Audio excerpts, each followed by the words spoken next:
All right, Penn State fans, what's more important, winning recruiting battles or winning actual football games?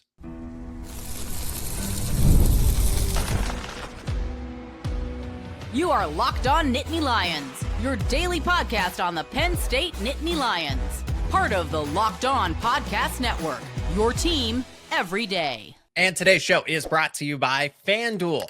The biggest stage in world soccer is here. Let there be goals on FanDuel. Visit FanDuel.com to get started right now. My name is Zach Seiko. I'm your host as always. Pat's back. Pat Kerbler from Black Shoe Diaries joins me on today's show as Aiden Gibson flips away to Rutgers, of all places. But a lot to hit on this show. The timeline for Matt Campbell and company, because with this recruiting loss, I've seen some Penn State fans say, well, now 2026 becomes must win. And there are these recruiting losses, but at the same time, they are getting elite prospects in other play. Case Alexander, Elijah Garrett, two of the top 5 prospects in Pennsylvania for 2028. A friendly reminder to let us know your thoughts down in the comments section. So this is a full scale analysis of how Matt Campbell is doing on the recruiting trail. I mean, Pat, we begin with the Aiden Gibson flip to Rutgers and the impact of that, but also we knew that some of these recruiting battles weren't going to go Penn State's way. We knew that Penn State was going to take a step back on the recruiting trail in hopes that they would take a step forward on the football field, primarily in big games. I don't think it necessarily had to be one or the other. I will say that, like, with the hire of Matt Campbell, like, I personally was a little bit worried about his recruiting ability and how he was going to work with NIL and if that would mesh with Pat Kraft. That was one of the reasons I didn't have him. I had him high on my list. I think I had him 5th towards the end of it, but I just wasn't sure if he was exactly what Penn State was looking for. And yeah, once you hire Matt Campbell, it's like, okay, recruiting is probably, Penn State's not going to go out there and sign like the 6th best recruiting class. I personally still thought that this was going to be, around 15 like it always is. They have a big season in 2026, right? They go 10-2 or they go 11-1 potentially. And maybe they can creep into, the top 12, top 10. And right, if we go back 6 weeks, it certainly felt like that they were going to be in that top 15 area, right? After a slow start, Penn State, picked up a bunch of commits in March and into April, and they were trending well for a lot of different prospects, guys like Peter Bourque, and hey, maybe we can circle back around to guys like Kemon Spell and Khalil Taylor's still out there, and et cetera, et cetera. It's been a tough couple of weeks. Yes, there's been recruiting wins with Elijah Garrett and Case Alexander and Dylan McGee, cornerback from Texas. But I don't know, Zach. I don't have any positive spin for you on this one with Aiden Gibson, with Khalil Taylor, with Jameer Dean, with Deshaun Hall. Right, these are running back, wide receiver positions that. Yeah, running back is not as important as maybe it was in like the 80s and 90s, but Aiden Gibson was a guy that they spent a lot of time on, and allegedly were willing to spend a good amount of NIL on, and to have a school like Rutgers come in and pluck him from you. I completely understand why Penn State fans are mad, and I think it's justifiable for sure.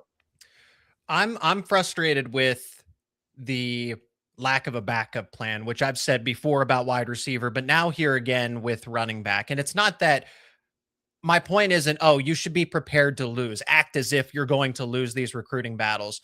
No, act as if Rutgers isn't going to give up. Act as if Auburn is still a threat for Deshaun Hall, or that Khalil Taylor isn't going to verbally commit to you one day and then start scheduling official visits later. I don't know why that is such a, for a lack of a better term, just a crazy idea for this coaching staff, because it's happened too consistently here. Jameer Dean, that's what all of this has in common, is that Rutgers didn't give up. Auburn never gave up. They're caught flat-footed, right? Like yes. That's really where it's at. They're caught flat-footed. And sorry, I know your original question was about like winning on the field. Again, I just don't think it has to be one or the other. I think that there was still an expectation that Penn State was going to recruit at about the level that they were, right? That top 15 level.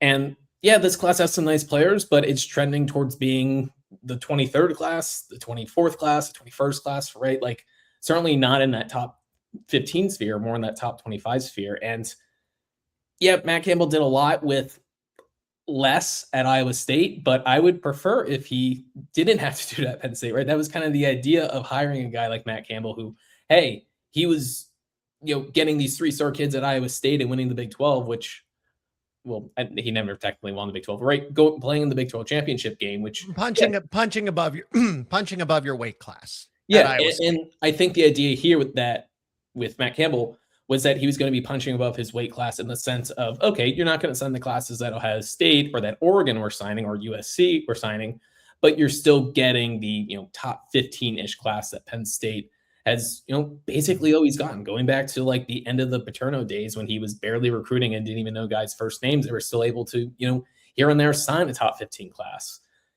And this one's just not trending that way. So I think it's a tough pill for Penn State fans to swallow. It's a tough pill for us to swallow. It's a tough pill for the coaching staff to swallow as well, because as much as I'm sure Matt Campbell does not care about the media and the 24/7 rankings and the on-3 rankings the same way that James Franklin did, pressure will mount. Like, these things do matter as far as, the fan base and boosters and things like that. So, yeah, tough first cycle for Matt Campbell. I will say that much. Well, and in respect to the Aiden Gibson recruitment, commitment, and everything, from the football standpoint, this just isn't another guy in the class that Penn State was banking on a lot from him. Matt Campbell and this coaching staff viewed Aiden Gibson as a priority, regardless of where he flipped to. If he flipped to South Carolina, if he stayed home, right? Rutgers it's weird because, well, Penn State doesn't normally recruit, even though there were some recruiting battles that went in the favor of. Maybe it isn't just Matt Campbell. Now that I think about it, like, YD Collier. Do you remember that one? A defensive end from the last cycle, or Elias Koch. Hey, Penn State wide receivers. And he ends up going to Rutgers. So it's not, well, this wouldn't have happened under James Franklin. It did actually a couple of times, if we remember correctly. But from the football X's and O's standpoint of it, I hate this because you needed this guy for the future outlook at running back. Now, the extra year of eligibility helps because I started saying, okay, Carson Hansen's going to be gone. Wait a minute. No, he's not. James Peoples, but that's if they stick around. Penn State is 1 to 2 injuries. You need depth. The people that argue and say, well, Aiden Gibson doesn't matter in this circumstance here because he wasn't going to play much in 2026.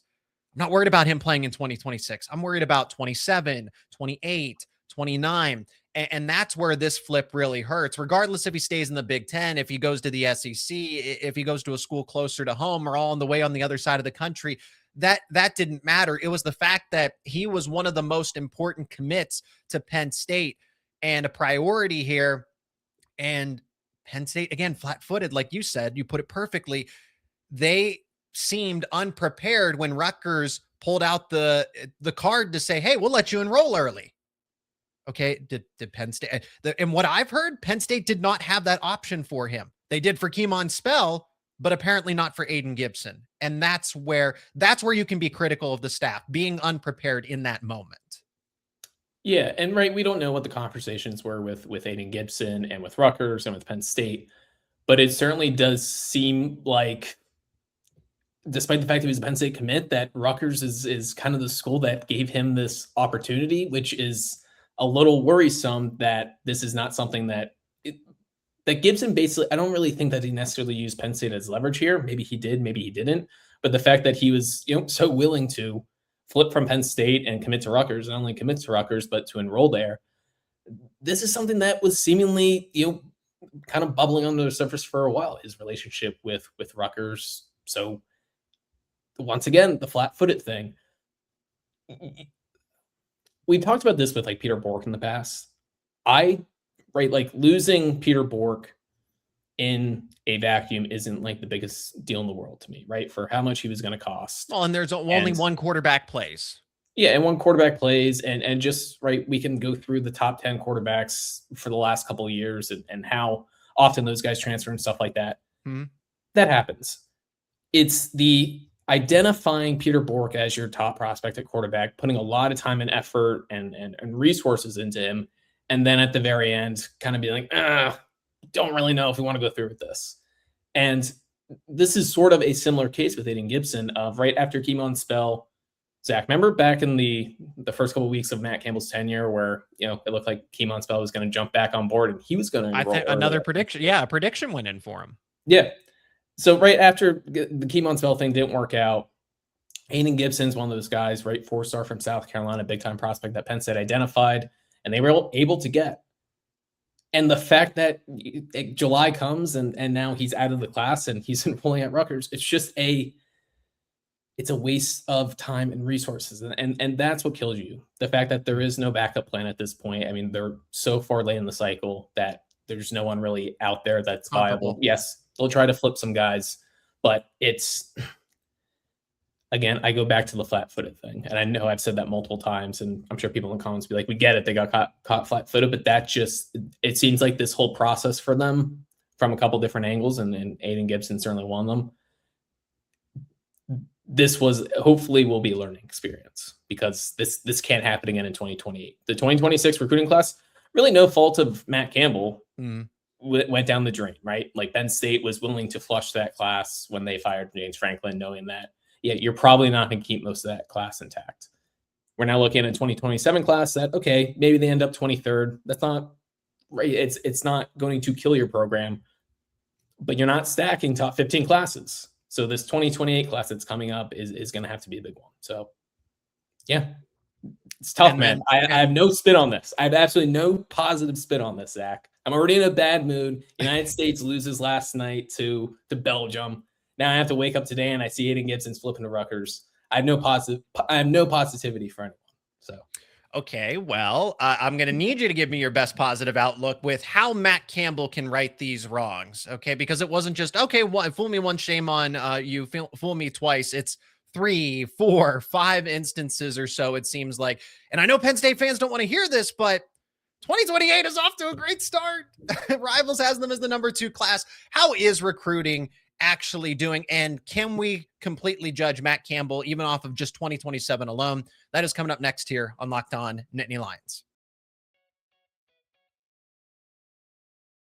Today's episode is brought to you by Odoo. Running a business shouldn't feel like you're trying to connect a bunch of systems that were never designed to work together. One app for accounting, another for inventory, another for sales, and somehow none of them talk to each other. But that's where Odoo comes in. Odoo is an all-in-one business management software that brings every part of the business together in one powerful platform. From sales and accounting to inventory and marketing, everything works in one place, helping your team move faster, stay organized, and focus on growing the business instead of managing software. The best organizations know that success isn't just about talent. It's about having everyone working towards the same goal.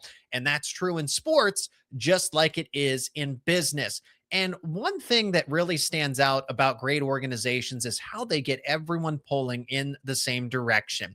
It's not just about one great player or a coach. It's coordinated effort across the entire organization, across the entire team that makes it successful. Great organizations win because operations matter. That's why you should get Odoo. Try it for free today at odoo.com/lockedon. That is odoo.com/lockedon.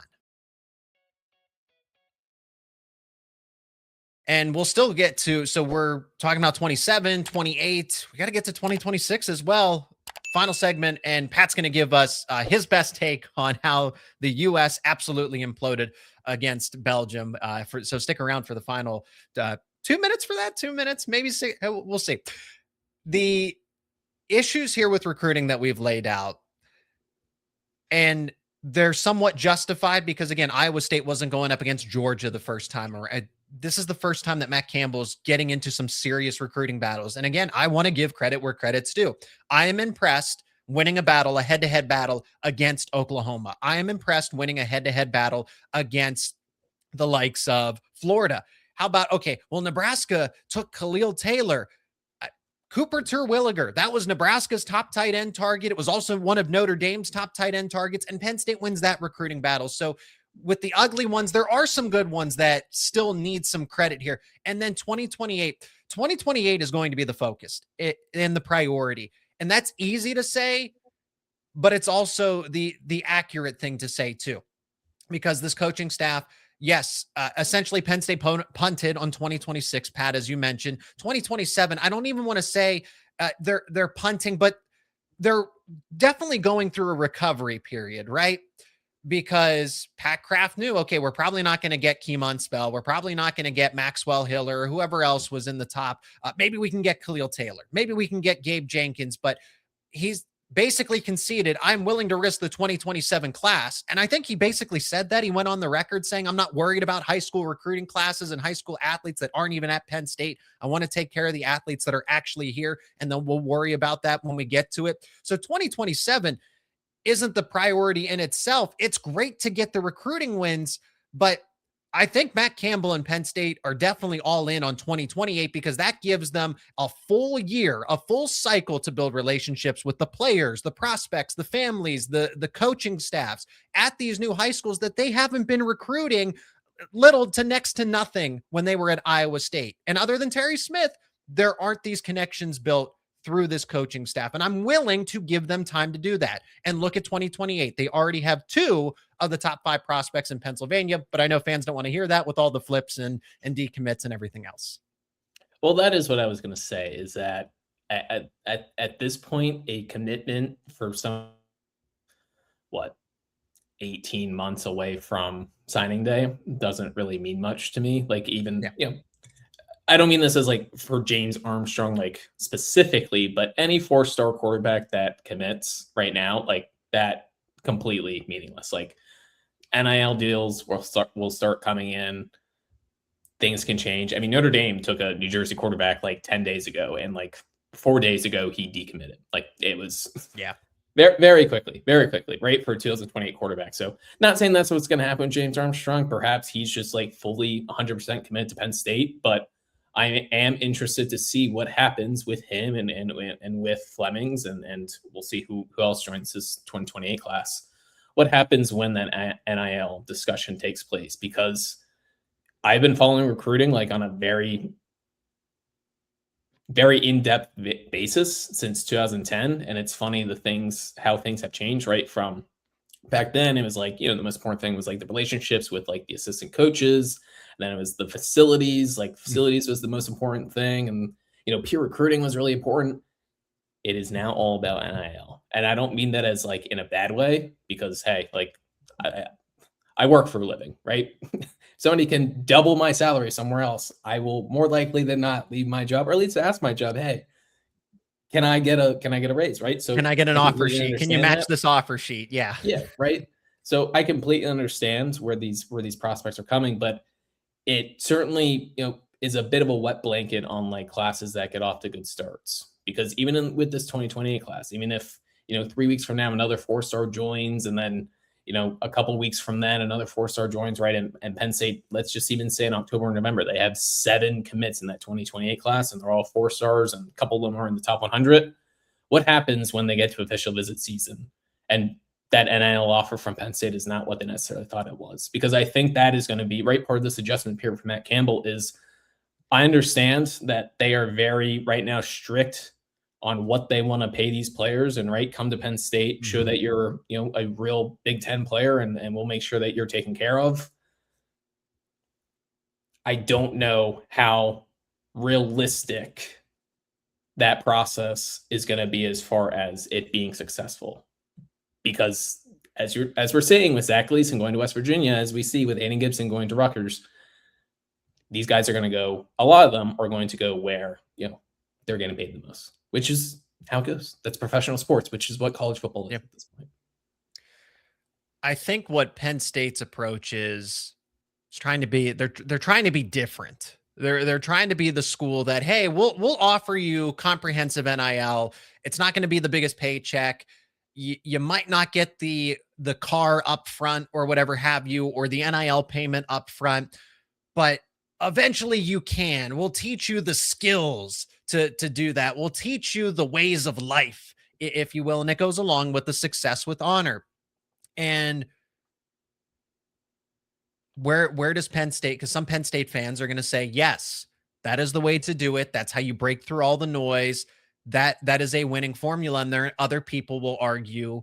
And I will be honest, at this given moment, I'm trying to decipher what's the right way to do this. Do you have, Hey, elements of success with honor, right? You play by the unwritten rules. You still do the right thing more often than not, or do you try to play the game where it's just let's match an offer and let's get into bidding wars? And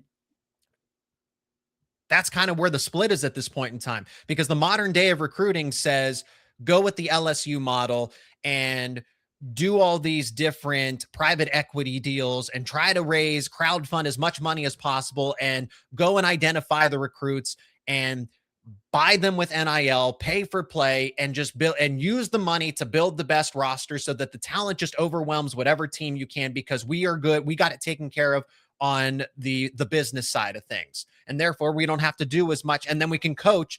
But then how does that deal with chemistry? How does that deal with team building and everything else? So you have to find a balance of it. I think that Penn State is right for trying something different, because not everybody's going to go with the, hey, let's go with more than just throwing as much money at players as possible, because then they're not in it for football. Then they're not there for Penn State. They're there for the money. And do you want football players that are there primarily just to cash a check? Or do you want them to be there because they want to be there for Penn State football, right? I think that's the bigger picture to really take a step back and say, this is the kind of battle that Penn State and Matt Campbell are up against. And they're going to lose these ones because not everyone's on board with that. I can definitely see where you're coming from. I think that needs to be part of like the recruiting process, because at least from what I picked up on, like the NIL offers and deals don't really hit until after their like kind of their summer going into their senior year. That's when it's like, okay, let's actually hash out and see what these guys are going to be getting. So I think when they're freshmen, when they're sophomores, and going and through their junior year is kind of where you figure out who they are as people, their character, right? If their personality fits or not. Mm-hmm. Like that has kind of always been my thing. I say always been, NIL's only been around like 3 years, but if it's a kid that in previous classes, you'd be like, that's a Penn State guy. That's definitely a Penn State guy. And he wants $2 million. I personally am like, okay, pay him what he thinks he's worth, or what the market dictates that he's worth. Mm-hmm. It does need to be said. I also understand like Penn State is not Oregon. They are not Texas Tech. They're not LSU. I don't believe that Penn State is like Little Sisters of the Poor. Like we're out here fighting with like Minnesota for like lowest NIL in the Big Ten. But I also understand that Penn State is, they are certainly not in the first tier of Big Ten teams as far as USC, Oregon, maybe Michigan, Ohio State. Like they're probably the tier below that. They're certainly competitive. They're certainly like in the top 20-ish. Mm-hmm. I just think that maybe they're leaving a little bit of meat on the bone when it comes to recruits, because I do understand the idea of like, hey, you don't want to pay these guys if you don't know what's going to happen as far as like who they are as football players until they come to Penn State and prove it. Because, hey, everyone would love to do we sign these guys as 4 stars and 5 stars, and then we don't have to pay them until they prove that they're really good players. That's unfortunately just not how right now, with no rules or regulations, that's not how it works. You need to take a bit of a jump. And I think that was one of the things, like for me with Matt Campbell, about him being doing more with less at Iowa State, was something that he could bring to Penn State, as far as like picking out, guys who are originally 3 stars in high school, or at least start the process as 3 stars, and be like, that guy's really good. He's going to end up, consensus top 200 kid, a 4-star prospect.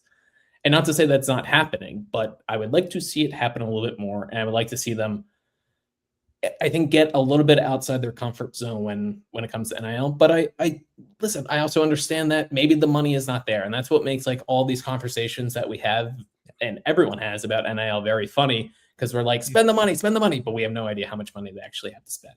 We have no idea how much money these guys are actually asking for. But I don't know. I look at other schools like Michigan, right, going through a coaching transition with Kyle Whittingham and some other programs around the Big Ten.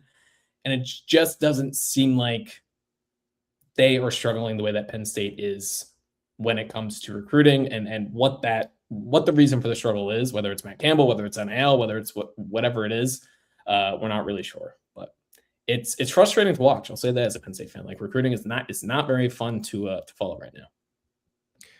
All of this can be fixed by winning. Proof of concept, right? That has been a common phrase here recently, with Matt Campbell taking over at Penn State and a lot of other new coaches at new places. So does Matt Campbell need to go 10-2, 11-1? I mean, the schedule is really easy. Pat and I are going to discuss that coming up next here on Locked On Nittany Lions.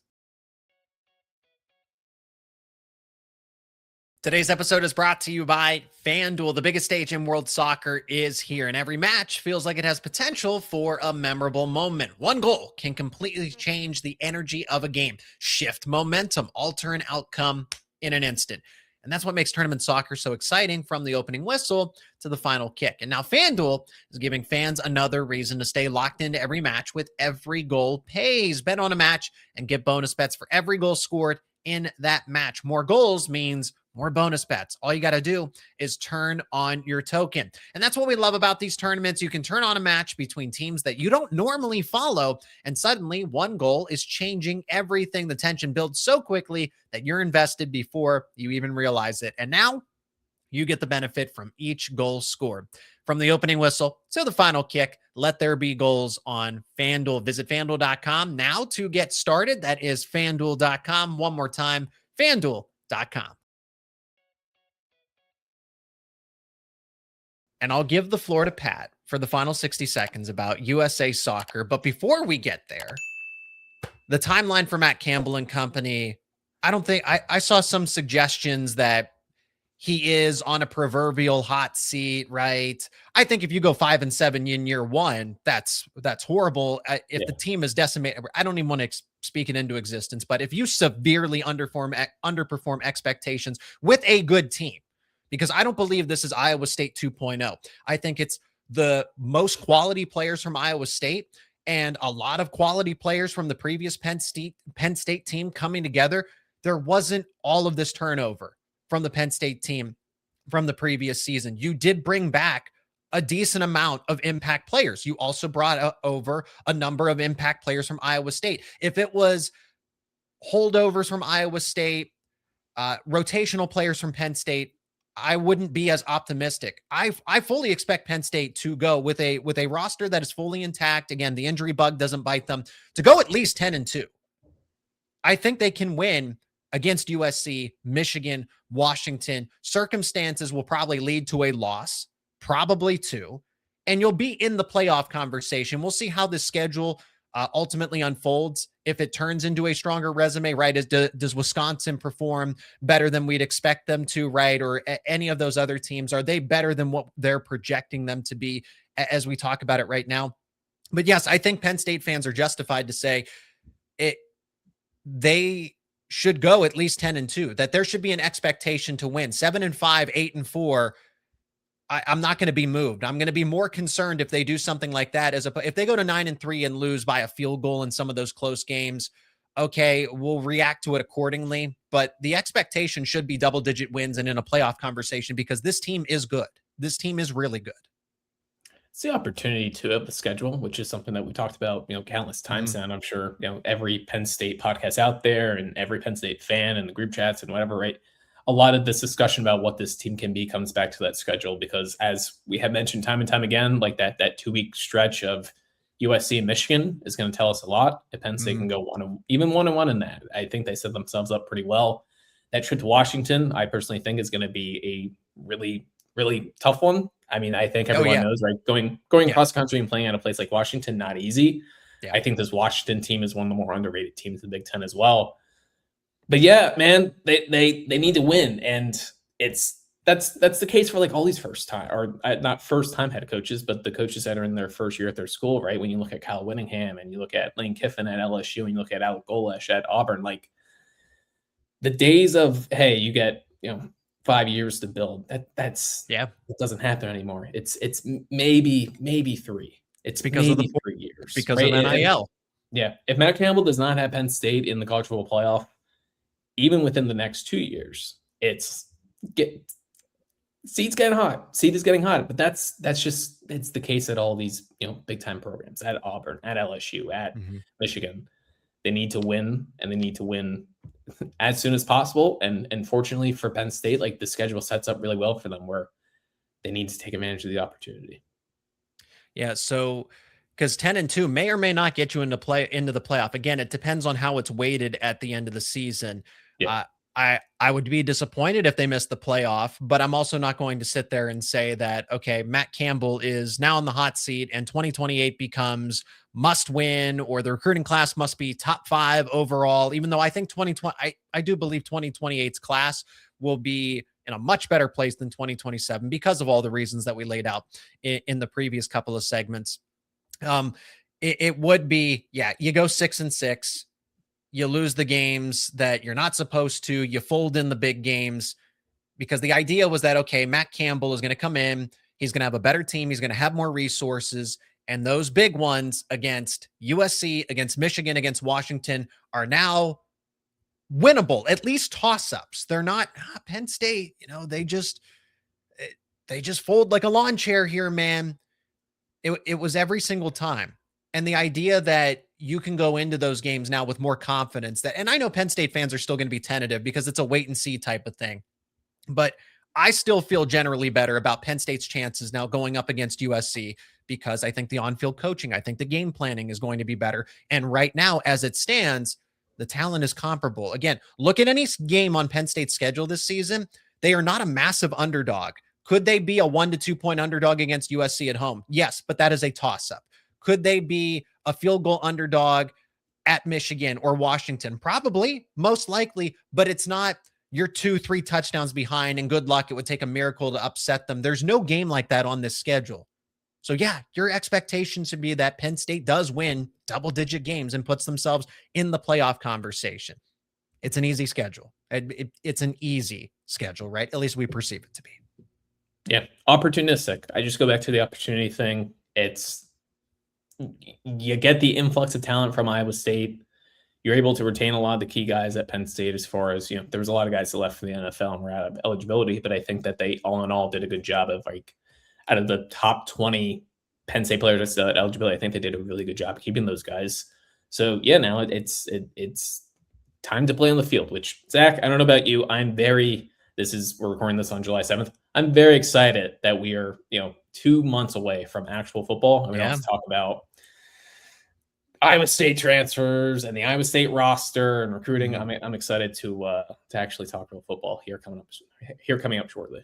And I think that's why these recruiting losses seem a lot bigger than maybe they are. Penn State can get that. They might flip a running back. They might land somebody in the transfer portal. The eligibility extends timelines for Carson Hansen, James Peoples, Quentin Martin, and Cam Wallace. And who knows if they all stick around, right? But Aiden Gibson was important, but not the end all be all. One commit doesn't make or break your class. And I think Penn State fans justified to an extent, there's something to be angry about or something to overanalyze here, which is why we're talking about one commitment here and dedicating a whole show around it and how it impacts the whole Penn State program. But all right, I promised at least 60 seconds because this is not a USA soccer show, but that entire game, I felt like the US was playing like they had something to lose. Yeah. That they didn't want to be there. And that Belgium was out to make a statement because of Balogun being back on the field and not serving the red card there. So, the James Franklin comparisons, right? That this is how James Franklin Penn State teams feel in a big game. Very reminiscent, but I didn't have the emotional tie because I'm not a big soccer fan there. So it was just like, oh yeah, but I wasn't hurt as much because I didn't have a lot of expectations going in. I know US soccer already is kind of middle tier to begin with on the international scale. Yeah, I'll make this quick. Basically, Zach, the United States men's team, the women's team, I mean, they have. Oh yeah, this is for the men's. This is for the men's. They're champions, unlike us men. The U.S. men's team, 2002, they go to the quarterfinals. Probably should have beat Germany. There was a handball that would have been a U.S. goal. I won't get too far into it. 2006, they get group staged. 2010, they go to the round of 16, they lose. 2014, they go to the round of 16, they lose. 2018, they don't even make the World Cup. It's a complete failure. They reboot. They get this influx of talent, the Tyler Adams, Weston McKinney's, Christian Pulisic's. 2022, they get out of the group. They go to round 16, they lose. It's this round of 16 that is what has been the holdup. And everyone going into this World Cup, yes, it was about looking in the group stages. It was about getting out of, because it was expanded World Cup now. There was a round of 32 before the round of 62. So it was winning that round of 32 game, but it always came down to, can they get past the round of 16?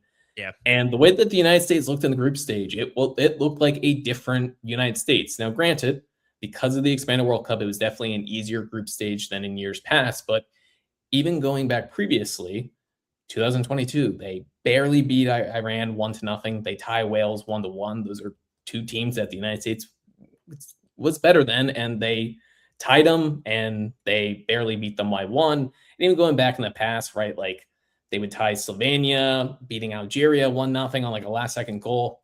So in this World Cup, the fact that they went out and they beat a very, very good defensive Paraguay team 4-1, completely dominated them, like the best US has ever looked. Another tough team in Australia, they go out and, they get 2 early goals and they win 2-0.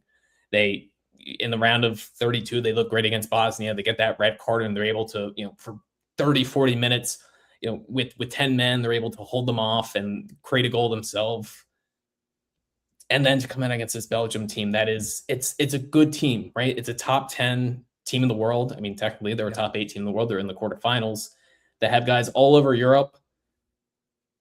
But there was this expectation for the first time ever that the United States was the better team. At least we thought that going into it. So I know it didn't look that way. Did not look that way last night, Zach. It did not look that way last night. This team clearly has holes, and those holes prove themselves. But even beyond the holes, right? Like, Tim Reen, the blonde with the ponytail, he's 38 years old. No one else has really come and taken his spot. He's played good otherwise, but last night was a tough one. But even beyond like some of the holes, the goalkeeper, Matt Freese, like not great. The stars didn't show up. Christian Pulisic looked horrible. Weston McKennie's been great this entire tournament. Just looked flummoxed on the ball. Serginho Dest gets taken out at halftime. They bring in Gio Reyna, who at one time was kind of a wonder kid. Just nothing they tried worked. Nothing they tried worked. And even in the second half, when it's 2-1 and they come out at halftime in this first 10 minutes, it felt like, okay, they're crowd's starting to get back into it. They look a little bit better. They're getting deeper into Belgium's territory, side of the field. And what happens? Matt Freese comes out and tries to make a play on the ball, and I don't even know what happened. And they give that away, and at that point, the game was over. So disappointing. I know I said that I was going to make that quick, and I think I went for a solid 5 minutes, which is just a Packer alert special. How often does the World Cup happen? How often? And that's what really makes this one sting, is that ever since they didn't qualify in 2018, they went with the youth movement, and they had the youngest team at the 2022 World Cup, running it back with kind of this generation of guys, and to have it on home soil, to have it in Seattle, which is one of the biggest soccer markets in the United States, getting a Belgium team that's good, right? They're a top 10 team, but it's not getting Spain or Argentina, or they're not a real contender. Belgium is not going to win the World Cup, and to go out and play like they did, and I don't want to say they didn't show fight or heart necessarily, but the moment proved to be too big for them, which is a shame, because everything prior to that was it looked like a different United States men's national team. But yeah, like Penn State, it's very reminiscent of Rutgers if you can't do it against Ohio State and Michigan, and that is where the United States is at when it comes to these round of 16 matchups, and against these European powers in particular. So